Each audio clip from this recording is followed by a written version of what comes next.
Paul Miseria, aquí estamos en algo que puede ser de partida un escándalo. Entrando en el Evangelio de Juan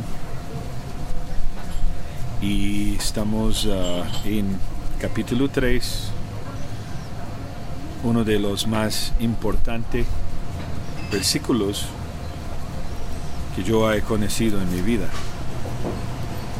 y usado para explicar Dios tomando un cuerpo y al final siendo el sacrificio para cumplir la ley para nosotros, la resurrección, dando el Espíritu Santo y regresándonos a uno con Él, salvándonos de esta condenación llamada la muerte y más. Aquí en 3:18 leemos y explicamos un poco por qué también hay mucho peligro en un verso si no estamos bajo de la luz de revelación, entendiendo la doctrina en el correcto para no distraernos y empezar a llegar a donde podamos mostrar hay dividido Dios en tres. Así es, Ernie. Pues realmente este tema es muy importante. Parte de la revelación de Yeshua es tener un claro entendimiento acerca de esta revelación del Hijo Unigénito, el monógenes en griego. Esta palabra está 4 veces escrita en el Evangelio de Juan, bueno, en Juan, en la primera de Juan, en el capítulo 4, versículo 9. Las otras veces es en el Evangelio, en el 3:16, en el 3:18, en el 1:14 y en el 1:18. Ok, entonces, unigénito, monógenes en griego. Ok, pero eso no nos dice nada. El único en su tipo, el único. Pero eso no nos dice nada. Hay varios aspectos que es necesario hablar acerca de este tema del Hijo Unigénito, porque de entrada es muy peligroso. ¿Por qué no dices nada? ¿Perdón? ¿Por qué no dices nada? No dijiste que ese no nos dice nada, unigénito. ¿A ti qué te dice? A mí no me dice nada. Y sé que a mucha gente no le dice nada. El único. ¿El único qué? Aquí estamos para hablar de eso. El único. Eso yo también lo puedo decir. Y los miles lo repiten, pero a ver, explícanos. ¿El único en qué?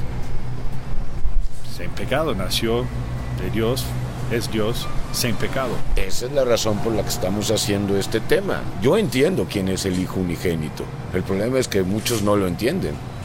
Por eso estoy aquí. Yo por la gracia no digo, bueno, yo entiendo y los demás que se jodan. No, eso no es de Dios.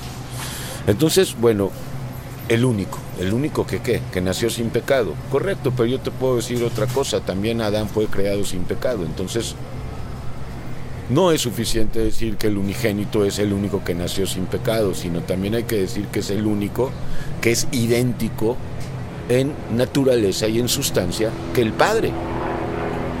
Porque Adán no tenía pecado cuando fue creado, sin embargo no era el unigénito del Padre, porque no era idéntico en sustancia y en naturaleza como Yeshua, Jesús, sí lo es con el Padre.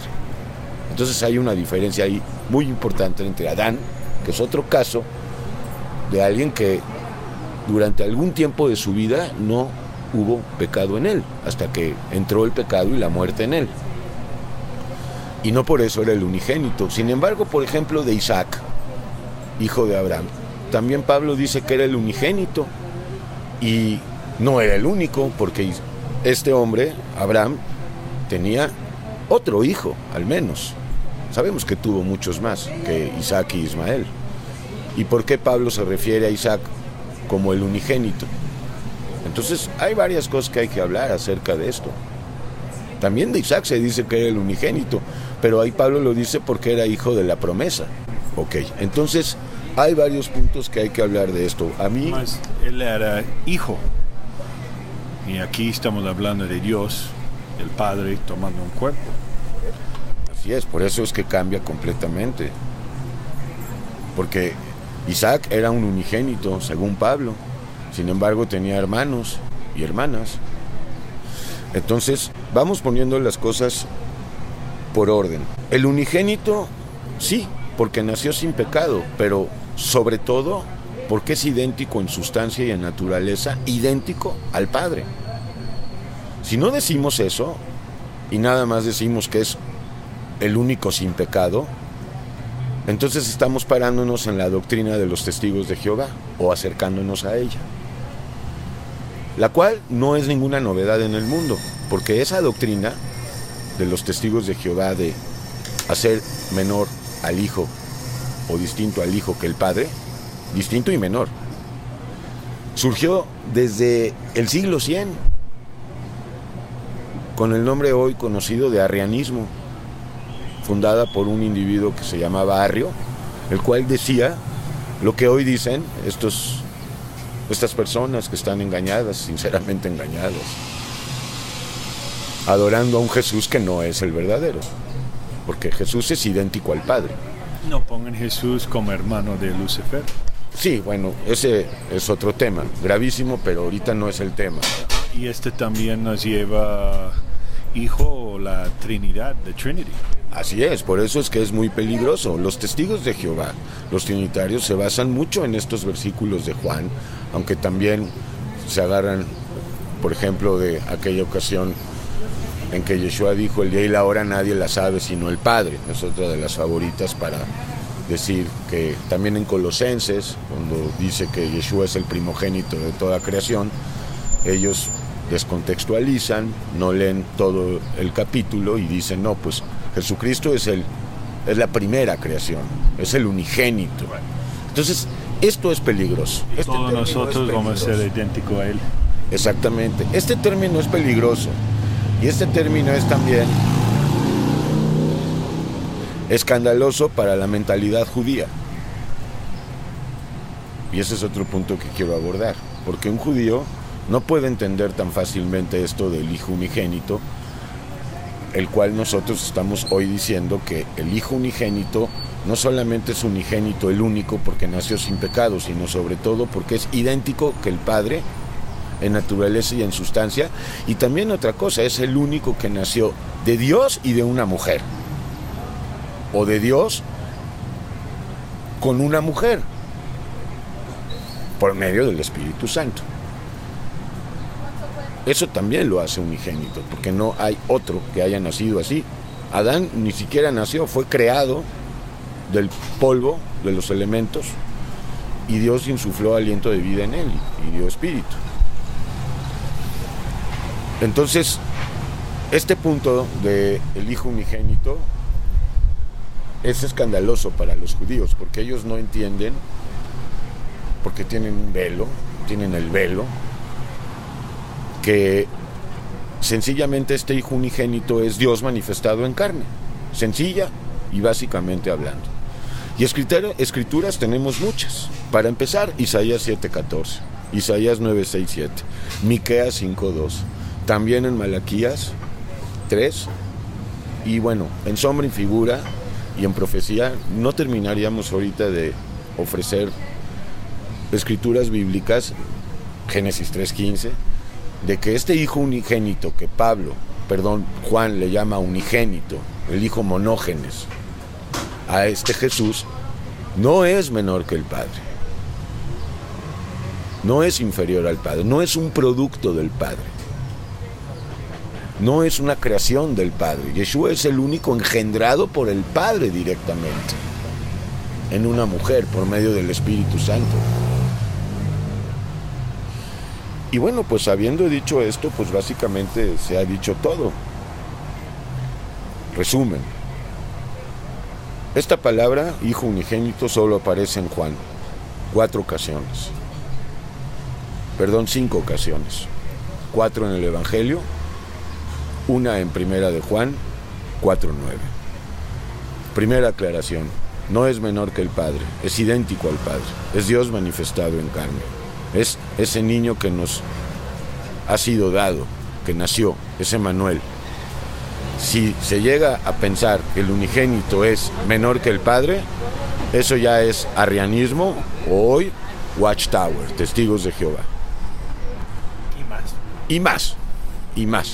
Y Trinidad, Y trinitarismo. la Trinidad siempre se va antes para entender Dios en vez de uno. Así es. Y aquí Entonces, uno. el principio es Shema Israel, Adonai Echad, punto. Adonai Eloheinu, Adonai Echad. O sea, Dios es uno. Claro que dicen, bueno, entonces, y el Hijo y el Espíritu Santo son uno. Son tres ministerios de un solo Dios. Sencillo. Pero es uno. Y la prueba de que es uno es que todos aquellos y aquellas que han vuelto a Él arrepentidos, les da unidad con Él y viven vidas de unidad. No son casas divididas ya, no son casas fragmentadas, no son reinos divididos, no pertenecen al reino dividido de Satanás. Y la otra conclusión es, o llamado es para la mentalidad judía. Porque un judío inmediatamente va a decir, bueno, pues es el único, sí, pero no por eso es igual al Padre. Y aquí estamos diciendo eso. Es el único porque es el único idéntico al Padre en naturaleza, en sustancia y en eternidad o en coeternidad. Él se despojó de sí mismo temporalmente. Esto lo dice también el Salmo 8.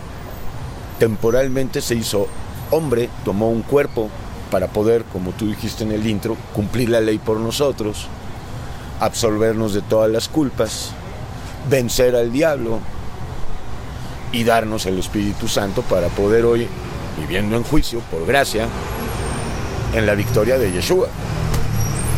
Gracias al Hijo unigénito, que es Dios hecho carne. No es el que los testigos de Jehová proponen.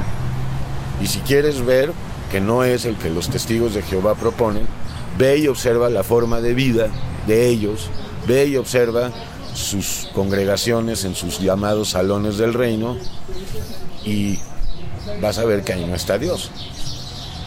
Ahí solo hay nicolaísmo, balamismo y jezabelismo y de ahí no pasa. Es el macroengaño de las religiones. Y esta ni siquiera pertenece al cristianismo. Pero el problema es que sí usan la Biblia, aunque su propia Biblia. Sí, no solo cuando tenemos la división en la Trinidad, está separado. Estamos tratando de entender, separado en tres ministerios, y sí, mas si no vemos uno, como Pedro dice, muéstranos el Padre. Esa es otra que les decimos a estas personas. Bueno, entonces, ¿por qué? Dijo, bueno, Felipe, muéstranos al Padre y con eso tenemos. Y le dijo Yeshua a Felipe, Felipe, hace tanto tiempo que estoy con ustedes y no me has visto. El que me ve a mí, ve al Padre. Entonces, aguas con esta doctrina de miseria. Y si hicimos esta cápsula, ya terminándola, es porque este término hijo unigénito, si no se entiende por revelación, es un peligro. Es un peligro. Pero bueno, pues que el Señor confirme. Es el unigénito porque es el único que nació de mujer sin pecado. Adán no nació de mujer. Pero además, Adán no era idéntico en naturaleza al Padre. Él sí fue el primer hombre creado. Yeshua no, Yeshua fue engendrado. Quizás también haya que hablar esto, la diferencia entre ser creado y entre ser engendrado, porque es totalmente distinto. Yeshua no fue creado, fue engendrado por el Espíritu Santo en el vientre de una mujer llamada María o Miriam, la cual después dejó de ser virgen. Esto no le va a gustar a los católicos. Pero bueno, amamos a los católicos, pero deben de saber que la única virgen, sin arruga y sin mancha, no es María, sino la Iglesia. Ernie, te amo mucho, Dios bendiga. Oh, miseria.